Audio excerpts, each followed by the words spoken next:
why did you decide to do software engineering, and why are you still doing software engineering? What would you say is success like in this field? Money is good. You feel like you're a fraudster or something. How do you quantify the amount of work that you put in when you actually started as a beginner? Doing software engineering, like about 12 to 14 hours a day. So you want to like describe a very dark side of software engineering that you have experienced before. So how do you maintain a productive life? How do you keep your skills current?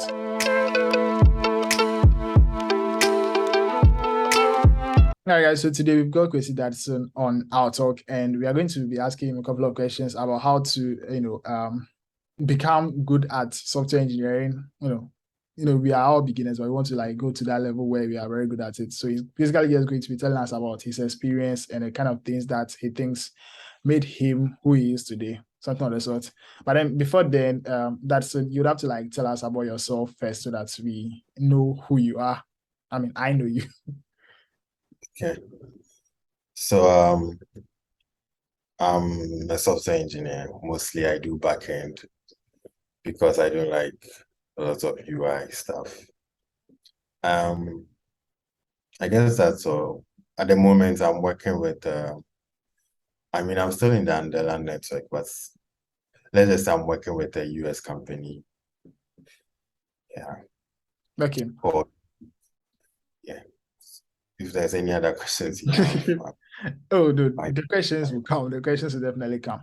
So I actually went to do some research about you. I went to your website also, and then I quote what's your website says that a full stack software developer, primarily doing Ruby Rails plus TypeScript and React, and then you are more inclined towards backend, and you also know a bit of C# and .NET, Java, Python with Flask, those for scripting and stuff like that, right? So it means that you have a pretty good experience in the field and you are, versatile, depending on the skills that you have listed over here. So let's just kickstart with the question. Why did you decide to do software engineering, and why are you still doing software engineering? I mean, I'm asking them as two separate questions because sometimes why we decided to start is not the same as why we continue doing what we are doing. I hope you get my point. Yeah. Okay. So why I started, um, I've always loved engineering, like engineering something, fixing something, building something. And growing up, I looked up to my dad, who is an electrical engineer. So that was what I wanted to do. Like I liked the idea of electrical engineering. And then long story short, I ended up doing computer engineering in tech. So I was now like, okay, computer engineering is cool. But then I was torn between going the hardware route or electronics, microcontroller route, or going the software route, right? And I was stuck there for a while. So from first year to like third year, I was confused between the two. And then in third year, I decided to go the software route because we are in Ghana and I'm a very hands-on person, you know. Some people learn by just looking at things, some people learn by just reading. I'm a very hands-on person. So um when I don't get the chance to experience the thing, build it myself, break it, recreate it, it's very hard for me to, understand it. Yeah, so I decided to go with something that I could get hands-on experience, because if I want to go with the microcontroller route, I don't have the money to keep buying things. I have to import stuff. I didn't know how to go about all that. So that Yeah. was the main thing I used to decide between going the electronics route and going the software engineering route. So yeah, that was when I decided I want to focus on software engineering. So, and why I'm still in software engineering? Well, I've tried other things, and they didn't work. So I, yeah, when you do something and you get results, when you start software engineering and you realize, okay, I'm seeing results. When I started, I wasn't doing it for money. I was doing it because, that was the part of the computer engineering in Kenya is very broad, right? So that was the path I chose, and I wanted to be very good at it. And the more I I decided to go off what we're being taught in class. So the more I got better, the more it became easier to do. So that was what was driving me. And it was fun to, like, you get stuck for a while, you get results, and then you're happy. Yeah. So yeah, I was stuck on that route and it was fun. And then Making I'm still doing it because after I came out of school, I got into a company easily doing my NSS, and I felt like, well, this is a skill that's valuable. And I was excelling at it because for some reason, whatever my supervisor wanted me to do, I was able to come up with something, and he was always excited. So I was able to get into building production applications um, earlier than most of the people that were in the same group with me at the company. yeah. So it was exciting. Like once you do something and you start seeing results, you get more excited.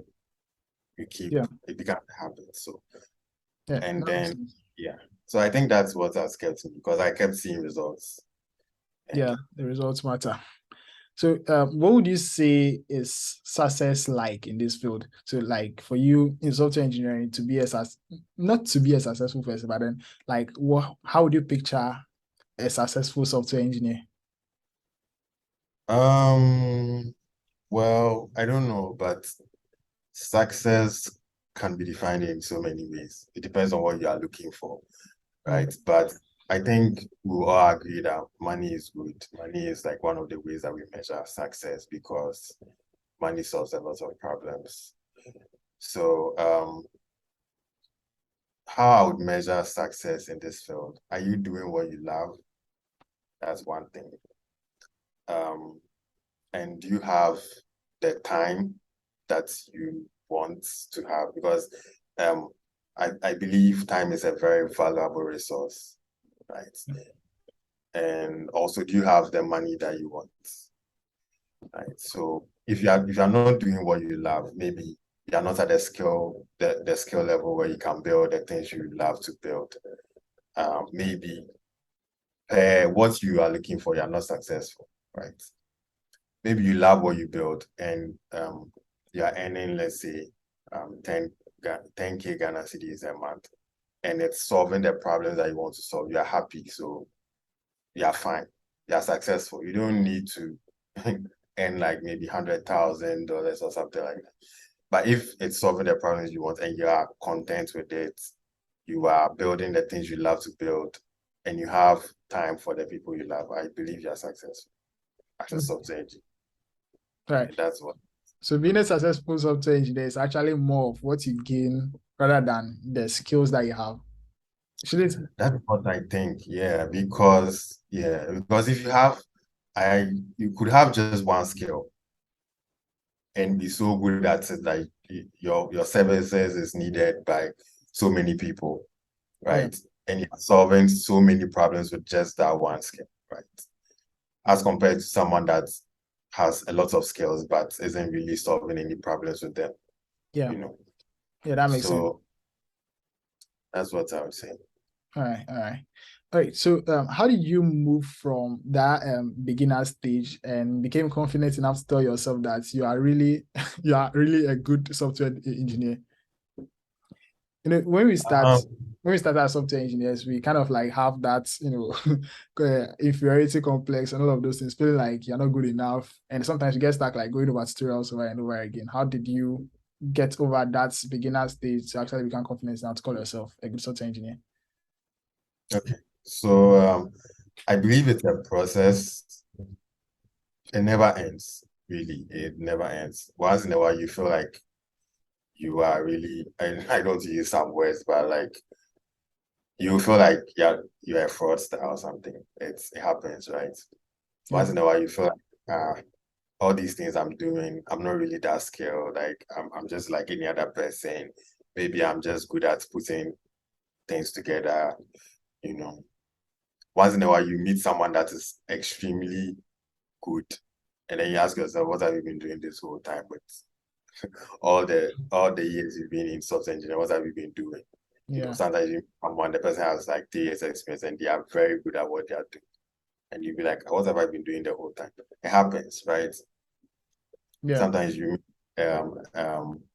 an issue and you're unable to fix it, and you ask yourself, like, are you really as good as you think you are?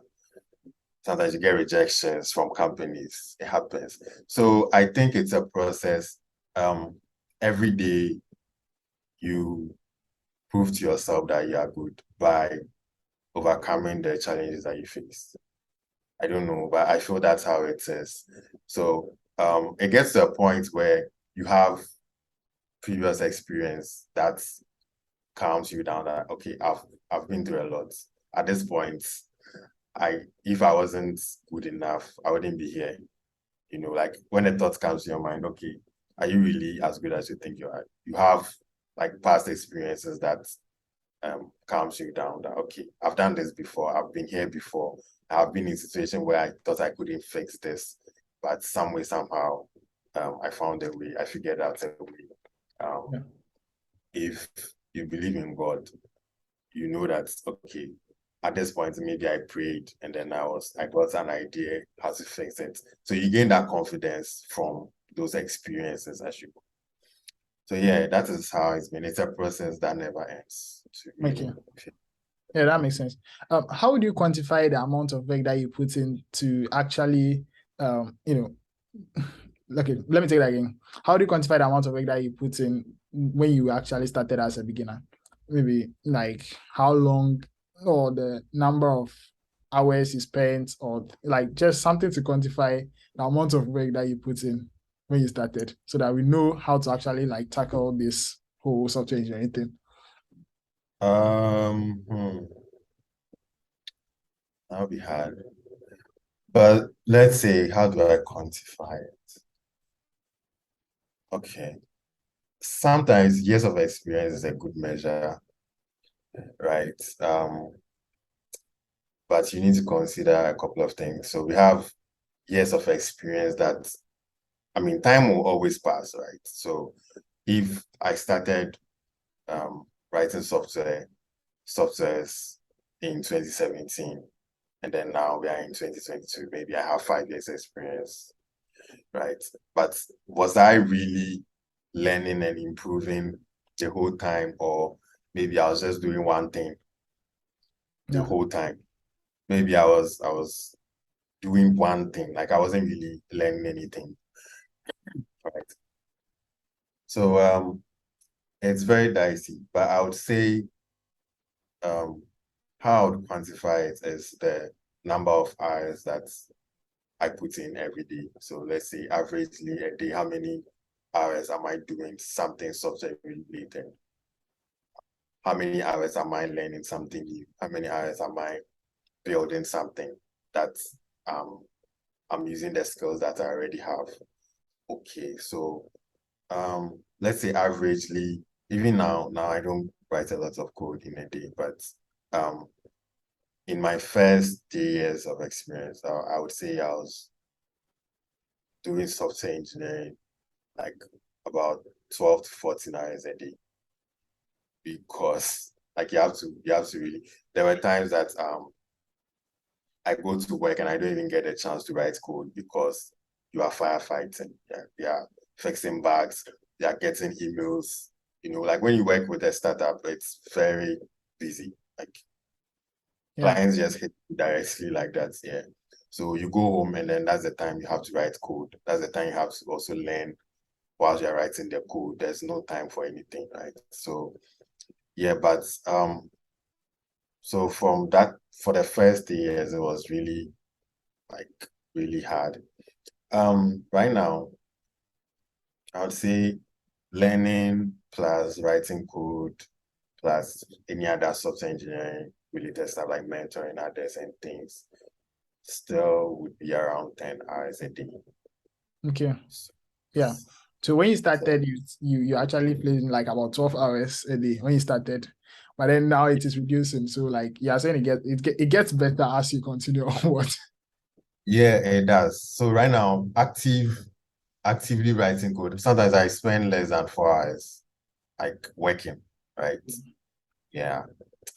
Maybe I'll spend like an hour learning, maybe a course that I'm doing. Okay. Yeah. Yeah. But actively writing code, Not that much. Sometimes, yeah, these days. All right, all right. Yeah. So how do you keep your skills current? Yourself personally, what do you do to keep, up to date? We know technology is, moving fast, developing new things Yeah, out. true.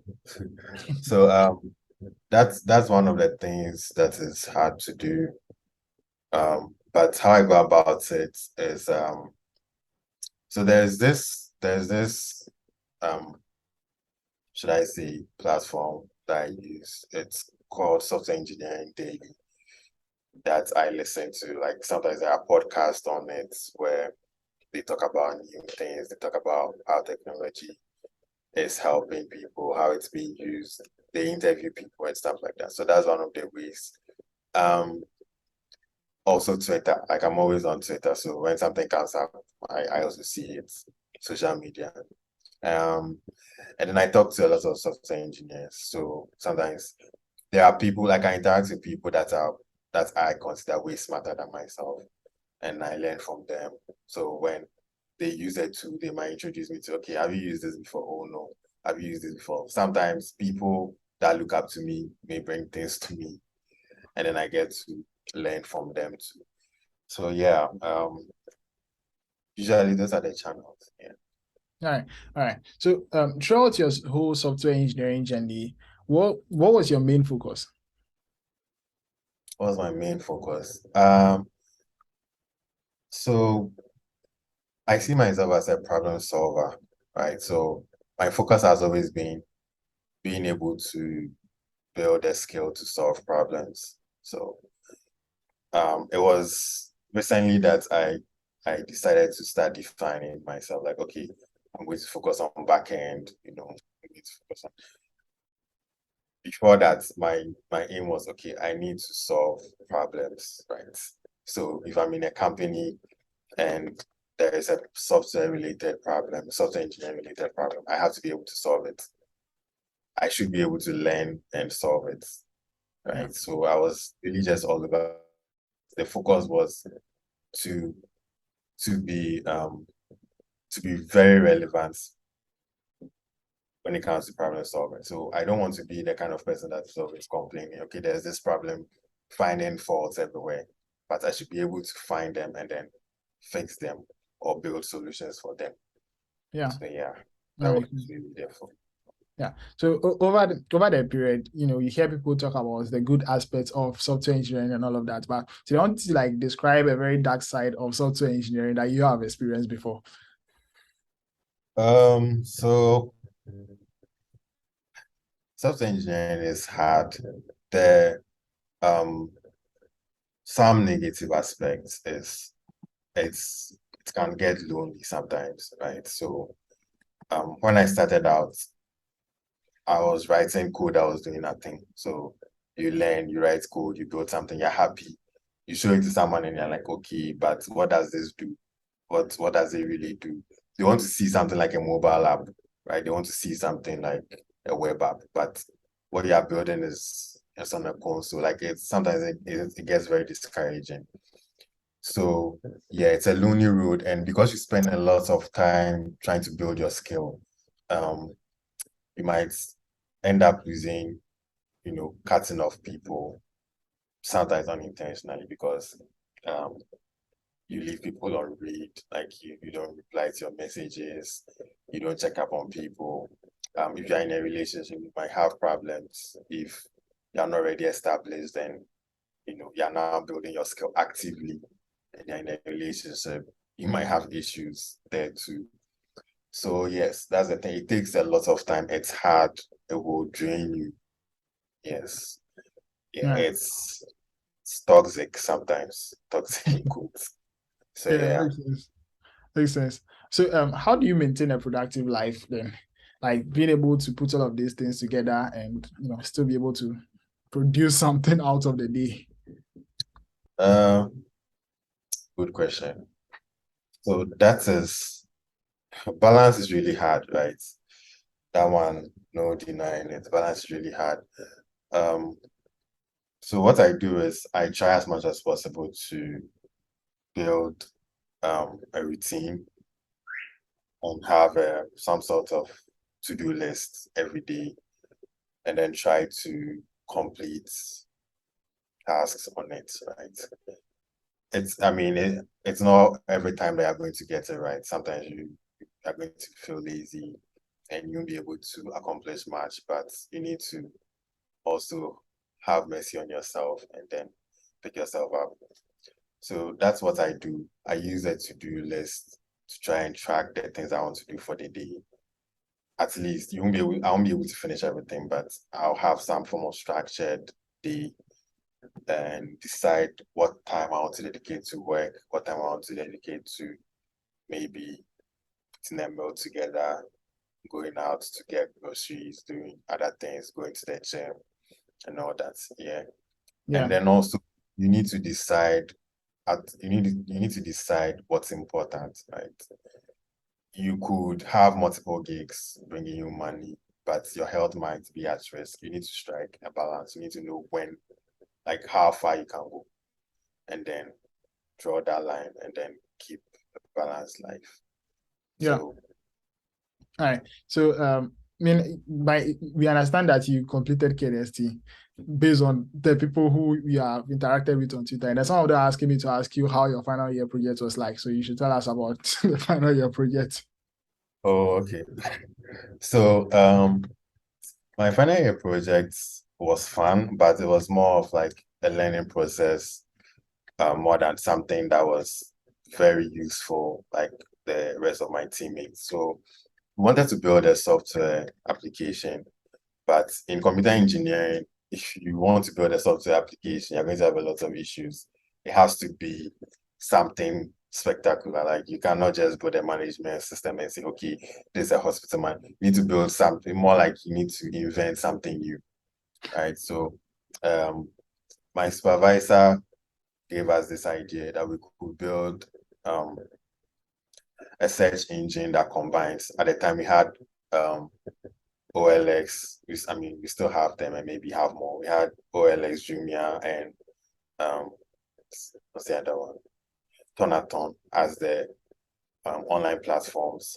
And we wanted to build a search engine that crawls from these pages and then unifies the data so that you can just go there and then search for things and be able to see and go straight to them rather than searching, like be able to search once and then get items from all over and then do your own comparison, right? So that was what we wanted to build. And we didn't want to call them and say, hey, we want to integrate into your APIs and be able to fetch data from your database. We wanted to build it as a search engine that crawls their pages.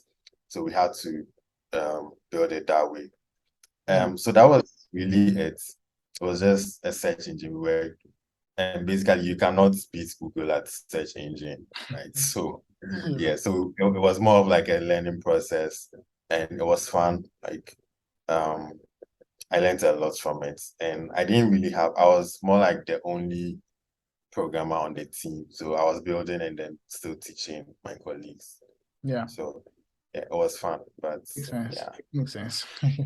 so what's one thing that you really like to put out there? Maybe a very strong belief or something that you have in mind. okay. So I one thing I keep saying and I'll share with you is we are all on different paths, right? So as a software engineer, your main focus should be reinventing yourself, getting better every day, right? You should be very comfortable working with people that are smarter than you. If you have, if every time you come in contact with someone that is better than you in a way, right? They are better at doing something than you, and you feel intimidated or you feel like you're not good enough, just realign yourself and know that you're on your own path. You're doing your best. You can definitely do better, but maybe at the moment you're doing your best. So your focus should be on getting better. You should focus on being a better version of yourself rather than comparing yourself to other people. And healthy competition is always good, but don't let that get to you and make you look down on yourself. So Yeah, makes sense. So looking back at your whole journey right now, what are some specific things that you think you didn't do right, and then what are some ways that you think you should have done them, for them to be like much better, something of the sort? yeah, I think I've wasted a lot of time like then yeah, like there are things that I should have learned way back, but I was always, postponing. Sometimes I started projects, I never complete them, I just put them somewhere, you know. So if I could go back in time, um, I would really do well to learn these things, like learn them properly, like stop cutting corners trying to do. I was always like on the move, trying to build something quickly, you know. So I realized that I have a lot of gaps in what I know, you know. So if I could go back, or if I could do this right, I would make sure I have a strong base in all the languages that I know, like really get a course or a book or something, some structured way of learning, go end to end on it and know that I've covered all the basics properly. Yeah. Yeah. So Okay. So about this debate going on about whether you should go to school as a software engineer or no school, that debate, where do you stand and why? I really don't like taking sides most of the time because when it comes to things like this, I mean, there are cases where you can clearly see that this is you should take a side. But when it comes to these things, they are very subjective, right? So we are all different and we approach things differently. Someone may go to school and they wouldn't. I mean, I went to the same school, sat in the same class with people, and some of them cannot write a single line of code. They didn't pick up any of the skill. They just completed with their degree, right? So school may not necessarily give you the skill, but it will introduce you. That's one thing.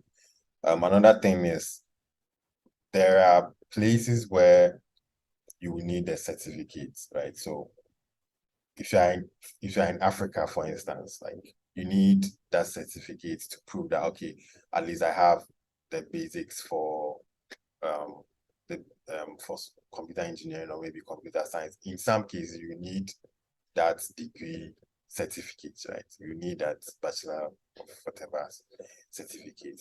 So it's good.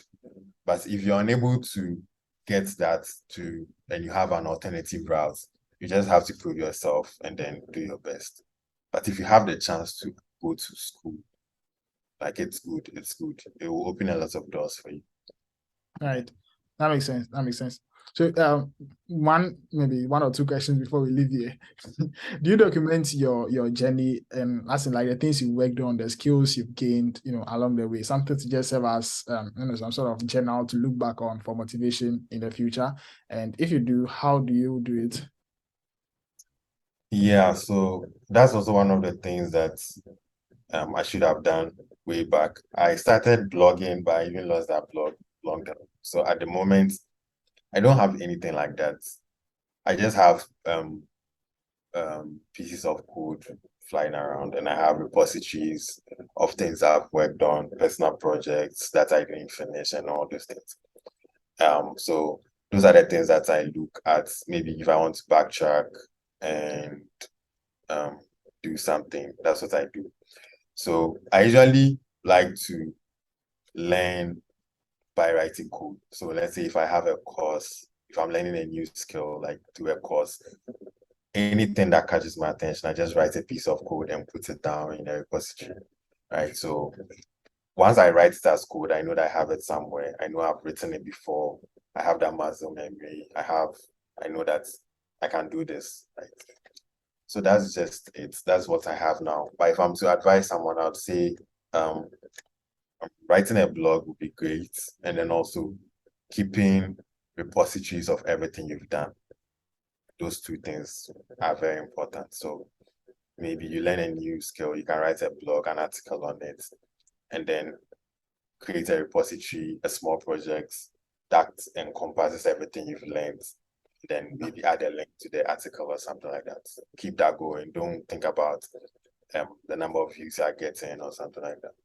So that would be a great way to go about it. But I didn't do it that way. Right. Okay. Yeah, that makes a lot of sense. And then I think like that's all about like the major questions I have for you about software engineering. And then there is this last one question over here. You feel free to decide not to answer it. It's from the schoolboys. They're asking if you did 4-0 or not.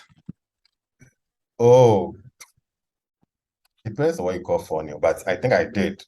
So I didn't date anyone in school, but at That's that funny. time, that's funny. Yeah. So yeah. I mean, Does it's it count if you are dating someone that's not in the school? yeah, it still counts. It's like the whole concept of doing computer engineering, being occupied with like school, coding, all of Okay. those things, and still be able to survive. See. Well, I guess yeah, you can say funny. All right, then fair point, fair point. That's it for this video. Then, like, if I would have to say this, if the people watching the video right now, they have questions for you, I'm going to allow them to put it inside the comment section. You can decide to answer them over there, or there will definitely be a part 2 of this. This is not a final interview session. There will definitely be a part 2 of this. So, yeah. But then that's it for this particular interview. Then, and thank you for actually coming on to talk to us. Like, I personally have learned a lot from you just right now. Nice. Okay. That's good to know. Yeah. It's been a great time talking to you. So yeah. Yes. Thanks for having me.